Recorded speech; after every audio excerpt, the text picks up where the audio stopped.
वालेकुम सामीन, welcome to my channel voice of Mona. हमारी आज की स्टोरी का नाम है आशियाना। फ़हद बहुत मेहनती था।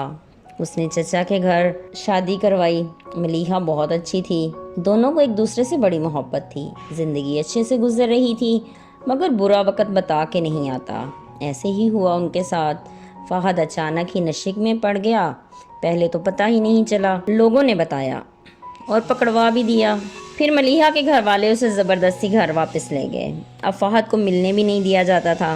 फ़हद चक्कर पे चक्कर लगाता। मलीहा को जब पता चला कि वो सच में नशा करता है तो वो देख भी चुकी थी, लेकिन समझ नहीं पा रही थी।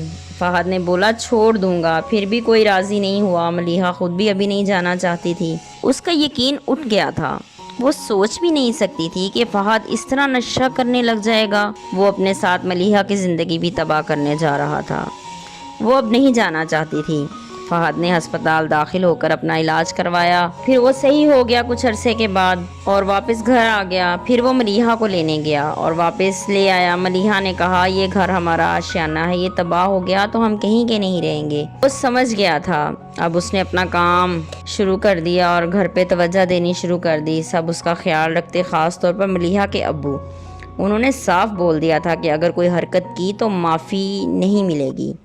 और मलीहा ने भी बोल दिया था कि आखिरी मौका है। फ़हद को समझ नहीं थी कि अब ये मेरी बात पे यकीन नहीं करेंगे, मैं कुछ भी कर लूँ। उसने कोई दोस्त भी नहीं रखा था और सबसे अलग थलग रहने लगा। काम और काम से घर, बस यही कुछ था उसकी ज़िंदगी में। वो अपना ख्याल रखता। अब उनके हाथ 2 बच्चे भी हो चुके थे, जुड़वा बेटे। वक्त गुजर रहा था, बच्चे बड़े हो रहे थे। मलीहा को फ़हद की सेहत फिर गिरती हुई महसूस हुई। बच्चे अब काफ़ी बड़े हो गए थे और बात भी करने लगे थे। मलीहा के बच्चों ने एक दिन बताया कि अब्बू सिगरेट पीते हैं, आपसे छुपा के। मलीहा ने फ़हद से पूछा। फ़हद ने साफ इनकार कर दिया। बच्चों को पीट डाला। मलीहा को शक तो पहले ही हो चुका था। फिर फ़हद वापस पुरानी रवश पे चला गया। वैसे ही तंग करने लगा। वो वाकई नशा करने लग गया था। मलीहा ने अपने घर वालों को बुला लिया। काफ़ी झगड़ा हुआ। मलीहा मैके आ गई। उसने दावा करके तलाक ले ली।